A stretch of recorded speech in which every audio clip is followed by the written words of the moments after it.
So we are here today with Lakeisha Purchase, who is seeking the Ward 5 seat on the Springfield City Council in the April 2nd election. We appreciate you being here today and invite you to start by providing an opening statement that introduces voters to who you are and why you are seeking this office. Thank you. Thank you for having me too here today. So my name is Lakeisha Purchase, and I'm currently your Capital Township trustee. I am your elected precinct committee person. I serve on various boards and neighborhood associations, and I also am appointed to the Historic Sites Commission, preserving the integrity for historical homes. Me and my husband, we are small business owners who give life to deteriorating properties. We provide affordable housing to residents. I am uniquely qualified to address the challenges for this ward because I am physically and emotionally vested in it. I'm running to be your next Ward 5 alderman because I believe in safer streets, maintaining quality neighborhoods, which include holding landlords accountable with code enforcement, retaining our brick and mortar stores and businesses, plus strengthening and empowering our community and having more visibility for senior services. I am passionate about these issues.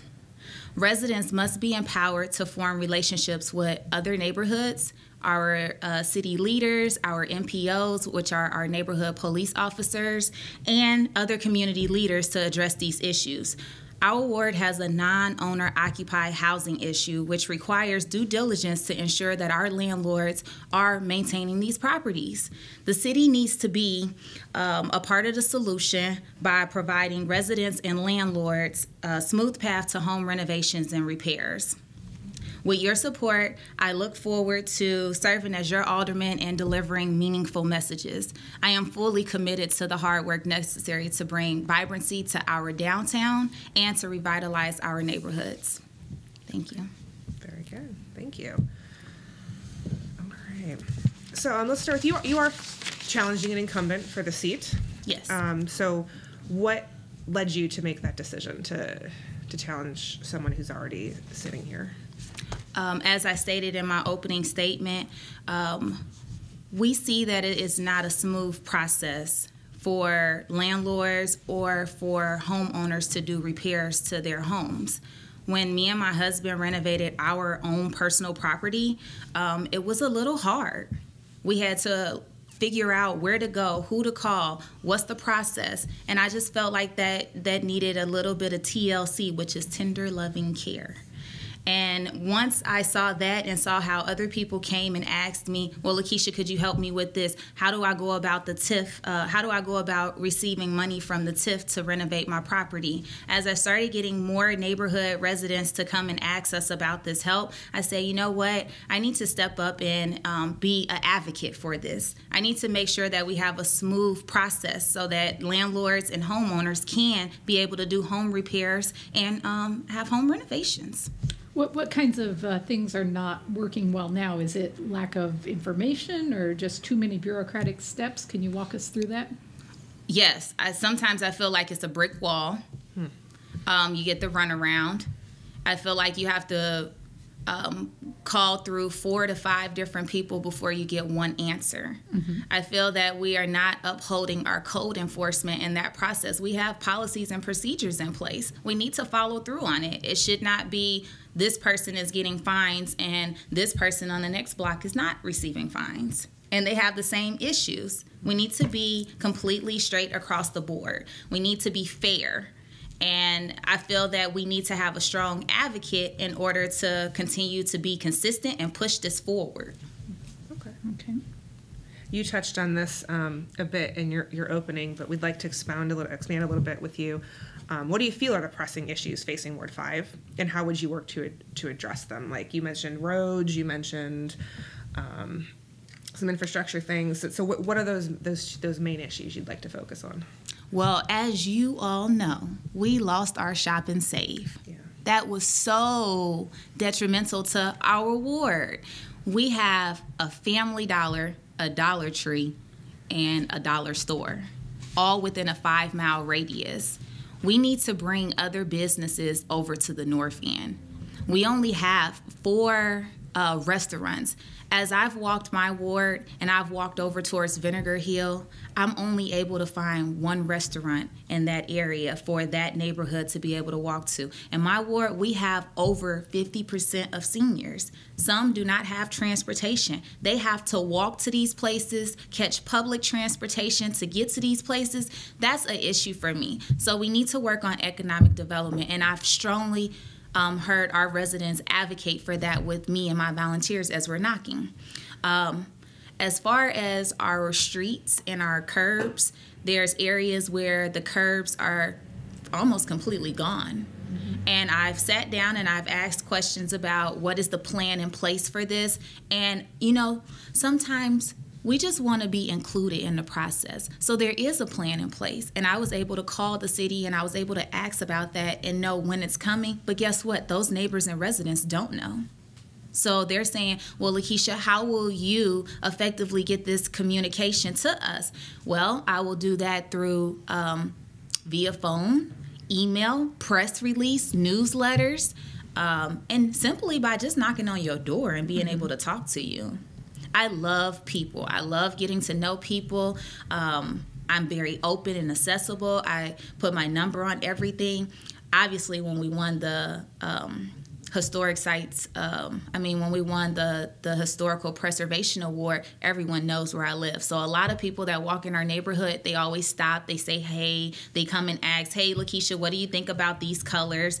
When we first moved over to Enos Park, we had to do a detailed analysis of what we were going to do to our home. And Enos Park has used that model to show to others so that they can know. Me and my husband want to continue to be an example of how a landlord and a homeowner should be, and we take pride in what we do.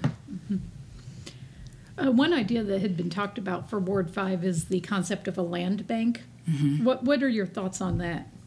I'm in agreement with it. Again, before I became Capital Township trustee, I sat on the Enos Park neighborhood board, and I understood the path that our neighborhood was going in. And I think that this is an extra step to help people educate and understand how this process works. So when you put things in place and you follow through on them, you don't have to think about it. You don't have to assume. You don't have to ask questions because now you're getting step by step by step. So just for folks that don't understand, could you just explain briefly what a land bank would do and what the benefit of it would be? So from the houses that we have, the land bank that we have over in Enos Park, we are seeking to do new development on those houses, on those lots. And we can utilize the land bank to get those homes built. And it's just an extra step to do, what's the word I'm looking for? To do compliance, to have compliance in place. So it's just not you just doing whatever you want to do. So that's like a policy and procedure, what I stated in my opening speech. You were talking about the need for economic development there in Ward 5. We're of the opinion, our edit board, that the entire city needs more economic development. We need to attract more businesses and companies to our city. How do you think the city can go about doing that? Well, first, we need to tap into our resources. As an elected official, it is your job to think outside the box, to pick up the phone, to call other businesses. Sometimes I feel that we are looking through a telescope and we need to open our eyes up just a little bit more. And if we can come together and we can, I'm pretty sure there's people in Springfield that know other people, know other businesses. If we just invite them and we have a meeting to show them how your business can be an asset to Springfield, I think people will be more open to it. Okay. One of the steps the city and the county and private businesses have taken is to establish the Land of Lincoln Economic Development Corporation. It's still getting started there, kind of off the ground, but how would you describe the progress of what the EDC has done? The education that they have provided has been a great step. I was at Melissa Hamilton's office right here in downtown, and she invited a lot of local small business owners to hear them, and the board came and presented to us the plan that they have that they want to do, and they were asking for feedback from us. To me, that is a positive initiative that they're doing, and I am very thankful that they even took the time to come and talk to us about what it is that they want to do and get our input. That is how we come together and we work together. The city has provided $250,000 to help it get off the ground last year. It's expected they'll ask for that again this year. Do you think that's financial support that the city should be providing? Yes, we need to thrive. Okay. We have to grow. Okay. We need help, as we clearly can see when we look around. So we need to do everything that we can to provide them those tools in order for us to be successful. You're definitely going to have hiccups. Yeah. Anything you do. But you know what? When you have a hiccup or you make a mistake, it's all about how you have a result to it and how you address it. Okay. I'm just curious, what kind of feedback were the small businesses giving them at this gathering? Well, at the first statement that came out is, how can we get money to keep our business open? We don't have enough people shopping at our businesses. We're closing down. We're moving to other cities that's not too far away from here. How can you all help us? And I think his name is Josh, but correct me if I'm wrong. I think it's Josh. And he stood up and he said, well, we have to look at marketing. He said every business has to have a marketing tool that they use to advocate for people to want to come and be invited into their stores. It's kind of funny because I've been, since I've been in the race, I went downtown and I supported the Small Business Saturdays, and during the week I supported their businesses too, every Wednesday. And if we could keep that going. I'm originally from Chicago, and when you go downtown, it's crowded. Downtown here, you could not even get through the streets. You couldn't find parking. There was a lot of people shopping. People were friendly. It was so nice to see everybody smiling, saying, excuse me, people waving, little kids saying, happy holidays. Yeah. Okay. The city's had past couple budget years have been tough for them. And during that time, they approved several tax increases. They increased the sales tax for the city, the hotel, motel, the telecom. I know you weren't on the council then. No, I wasn't. But if you were, how do you think you would have voted on those measures? I think, well, like you just said, I wasn't on the city council at that time. But number one, you just have to look deep into everything that's presented in front of you and dissect where you can shave off here, where we can compromise together. I would have to really, really look deep into each of those areas to figure out what would have been the most effective way to do this. Are there areas now where, as a citizen, you look and think, surely we could do something more efficient, or, where you feel a city service, that we need to re-examine? Well, I think a whole lot needs to be re-examined. And that's why I'm looking forward to becoming the Ward 5 alderman so that we can dive in. I am ready to dig in and look at these items. What are we doing? Where are we spending the money at over in this area? There's a few areas that seem to be a little bit blind. Since I've been coming to City Council every week, I have noticed that CWLP is a really, really big topic and it's very touchy. The aldermen seem to be surprised about almost everything that's presented in front of them and say how they need more time to look at these contracts. They need to evaluate them. Why are we always receiving them at the last minute? That is our jewel. We own that. We need to look at it. We need to utilize it as the best resource that we have. Mm-hmm. One of the areas that's eating up an ever larger share of the city's budget are pensions for police and fire. It's certainly an issue throughout the state. Most municipalities have this problem, and the city's limited in some ways by the legislature and how it can address it. But what types of pension reforms would you advocate for as a member of council? Well, first, I would like to just say it is our responsibility to put this as a top priority. These are our first responders and our municipal employees. They take care of us, and we have to take care of them.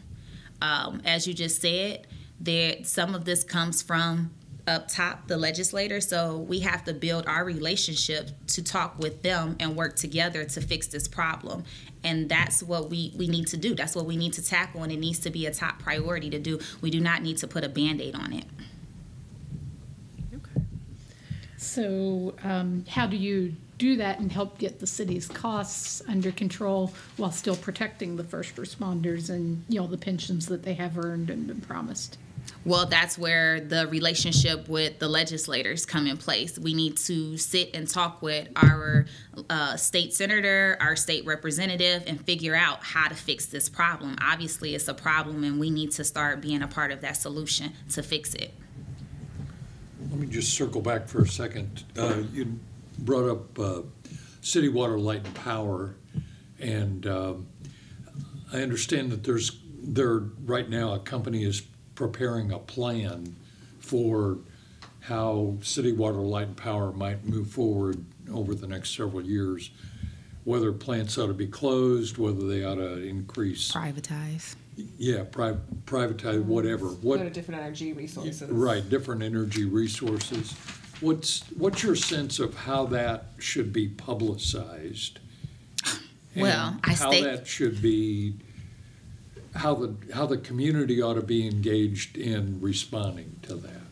So I'm not for sure if I've seen an anonymous survey in a while, but I think that should be a priority as an alderman to send out an anonymous survey to ask 3 or 4 questions and let your voters decide what should be done, and also to educate them before you send that survey out. Do maybe a press release or a newsletter just to talk about where we are, what we're doing. As you just stated, we have a plan that people are presenting to us, but who knows about it? Other than the horseshoe.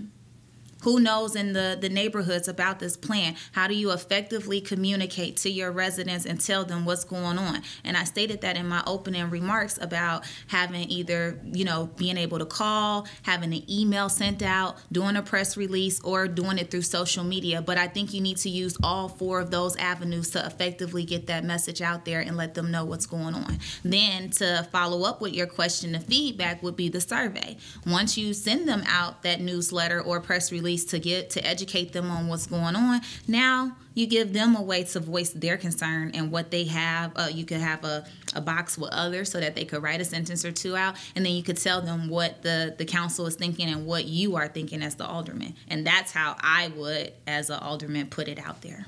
Okay. One of the issues facing our community is homelessness. How do you think the city can go about helping the people who are homeless? Well, as you know, Officer Chris was our NPO, our neighborhood police officer, and he just left us, which he was amazing. He just left us to start the program, and I think that he's going to be a strong advocate, and I think that this is going to be a continuous open door conversation, continuous open door ideas to bring to the table, and continue to find solutions. This is a never-ending battle, just like it's a never-ending battle in other cities. I just came from Cincinnati in September, and they had a homeless problem down there too, and they had a building where they had the homeless in there, and it seemed to be really contained, and people were just nice and friendly too as well. And I just think that we don't have to try to create something. I know there's other ways and other things that's going on in cities that we can look at and maybe tailor and bring back here. Don't try to recreate the wheel when we can reach out and tap into those resources. Do you have examples of like Cincinnati in particular? Would you like to bring that idea, or have you seen ideas elsewhere that you're particularly referring to? Yes, I've been constantly researching. Like I said, this is ongoing. And until you can really dive in, Officer Chris has been very open about the plans that they have. And when he brought the group here to Springfield to talk to everybody about it, we went to that meeting. And I just think that it's already a good plan that's starting to formulate. Now we need to keep the public educated about what they're doing. And you never know who has an idea here. It is not always just what we want. It's what the people want. We have to let them voice their opinion. They may have a great idea that we can implement and use too. Mm-hmm. What do you think the key needs are in terms of resources here in Springfield? Money. Yeah. Always. If we had more funding, yes. How would you direct it? So we would, as you know, you definitely have to have line items in each of your budgets, and we just have to make sure that we're adequately using that and being very mindful in where we use it. We have to make sure we have policies and procedures in place when using those fundings. Maybe there are some grants that we can go for. I think that our city lacks going for grants. We need to start tapping into that resource and using it, especially for beautification too. An oft talked about topic the last year has been tourism. Do you think Springfield is using its attractions and amenities in the best manner they could to draw people here? And what do you think could be done better? I think that we are utilizing that tool, but I think that we always have room to grow. And you know, when you were a kid, how before company would come over, your parents would say, clean up? Mm-hmm. That's what we need to do. We need to clean up. You have Route 66 coming here. We need to clean up before that comes here. We just had the big biker event that came here to Springfield. Sam's ran out of toilet paper. Walmart ran out of water and toilet paper. I participated and had family that came here. That was amazing. And we did not have any trouble that took place that whole weekend. We need to invite more people to come here. And I think it's a good initiative that they're doing out at the state fairgrounds. That's a good area to use. We have it, showcase it. And as I stated, we need to clean up. Are you mentioned Route 66. There are other areas you're referring to when you say we need to clean up? Well, yes, it comes right through my ward. Okay. Yeah, we need to clean. So, but I mean, you said Route 66. Do you see other areas of the city that need to be cleaned up? Oh, of course. 66? Of course. Okay. I'm being honest and I'm being myself. I am tired of seeing everything shift out west. Okay. Mm-hmm. It needs to come back over. We need to balance. Okay. We have a Bath and Body Works across the street and in the mall. We need to balance. We need to bring stores on this side of town. Not everyone wants to travel to go out west, to go to the mall or go to other stores. I am glad that JCPenney's decided to stay on the east side of town. Okay. One of the questions we're asking everyone's opinion, hot topic here, what should go on the Y block? Thank you for asking me. Well, first off, I would like to say that I'm in full support of Senator Andy Menard and his proposal that he has brought forward.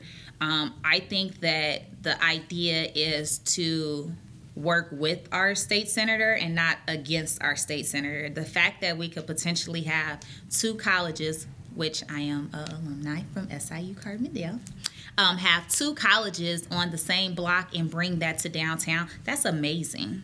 And I think that we just need to work with him on that proposal that he has brought forward as a city, with him being with the state, and figure out what we can do to help him. That's something that we should be proud of, that our state senator is taking the initiative to bring something here and help us out. And just as well as those are his constituents, they're our constituents. So letting them have a seat at the table to talk to him and let him know and let us know how they feel and what they think, and just keep them in the loop of the process is what we need to look forward to at this moment. And so just to clarify, when you say the two colleges, you're hoping to see an SIU and UIS also have the presence there. Okay. The one-stop shop. All right.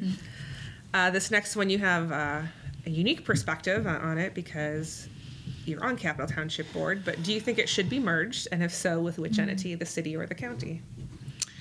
Yes. So as your Capital Township trustee,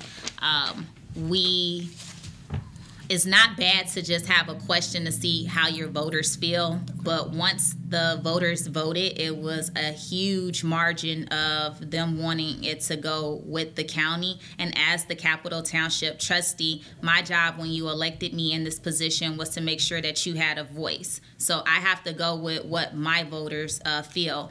But as I explained to my voters when some of them asked me, well, Lakeisha, we know that we're thankful that you're giving us an opportunity to voice our opinion, but how do you feel? And I said, well, think about it. Some of you all did not even know what Capital Township was. When I knocked at doors, people laughed. They said, what is Capital Township?